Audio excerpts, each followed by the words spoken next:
প্রধানমন্ত্রী আপনি গ্রামের সচ্ছল করবার কথা বলছে। ভারতের আদানি গ্রুপের আদানি বাংলাদেশে বিদ্যুৎ বিক্রি করে 10,000 কোটি টাকা লাভ করেছে। আর আমাদের এই গরিব মানুষ এই বিদ্যুতের দাম দিচ্ছে 2টি ফ্যাট করলে তাকে 10,000 টাকা দিতে হবে। যদি একজন মানুষের মাথায় একটা এসি থাকে তাহলে তার বিল আছে 25,000 টাকা, 30,000 টাকা। আর এই টাকা দিয়ে যাচ্ছে ওই আদানি গ্রুপ। তার এইবারে শুধু বাংলাদেশে বিদ্যুৎ বিক্রি করে 10,000 কোটি টাকা দিতে হবে।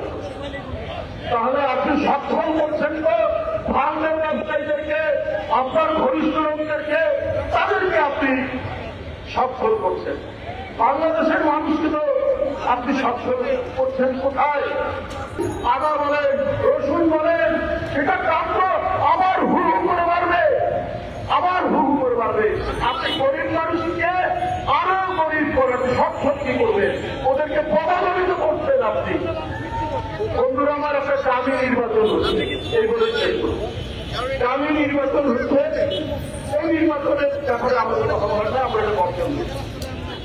এখন ভারত নির্বাচন জনগণ কেউ যায় না।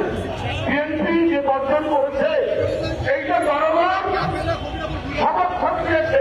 আমি আজকে এই জনসভায় এদেশের মানুষ, কোটি কোটি মানুষকে আন্তরিক শুভেচ্ছা ধন্যবাদ জানাই বিএনপির পক্ষ থেকে।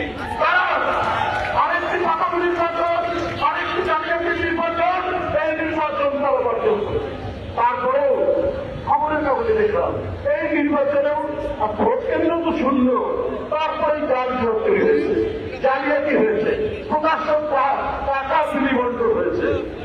আপনার যে নিশ্চুপ প্রধান নির্বাচন কমিশনার নিশ্চুপ, একেবারেই নিশ্চুপ, কেউ নাই। উনি বলছেন যে 35% মতো ভোট করেছে, কিন্তু জনগণ দেখছে, সবাই দেখছে, মিডিয়া দেখছে কত করেছে। এবং আপনার লিডিং যে সমস্ত পত্রিকা তারা বলছে যে ওই দামি নির্বাচন 7ই জানুয়ারি তার থেকেও ভোট কম হয়। নির্বাচন প্রধান নির্বাচন কমিশনার করে দিলেন যে না 35-36% ভোট করেছে। আবার একদিন পরেই বলছে যে ধান কাটা চলছে, তো বড় ধান কাটা চলছে, এই কারণে একটু লোক কম হয়েছে, একটু লোক কম হয়েছে। এটা কিন্তু আবার ভাগ দিয়ে বলে দিয়েছে। তো হজ করে এসে এখন ওর বউকে আর ডার্লিং সুইটি বলে ডাকে না, পরে আগুনের মা তুমি কোথায় যাচ্ছ? ওর বউ তো রেগে রেগে একেবারে অর্থে এসে বলছে যে এতদিন তুলে তো সুইটি, এতদিন তুলে ওকে ডার্লিং বলা, আগুনের মা এখানে এই মেঘাতে কথা বলতে কেন? তখন হজ করে এসে কি মিথ্যা কথা বলা যায়? তো আমাদের প্রধান নির্বাচন কমিশনার, আমি জানি না হজ করেছেন কিনা, তিনি মাঝে মাঝে একটু সত্যি কথা বলার চেষ্টা করে। কি কারণে? এটা কি জনগণের ভয়ে না কিসের ভয়ে? ফাঁকে ফুঁকে একটু বলে দেয় আর কি। যাই হোক, এই ধরনের তামাশা, এই ধরনের জোর চুরি, এই ধরনের লুটপাটের সংস্কৃতি শেখ হাসিনা কায়েম করেছে। সুতরাং এইটা দেশের জনগণ কখনো মানবে না, মানে না, এটা চলতে পারে না। এই দুঃশাসন, এই নির্মমতা, এইটা চলতে পারে না।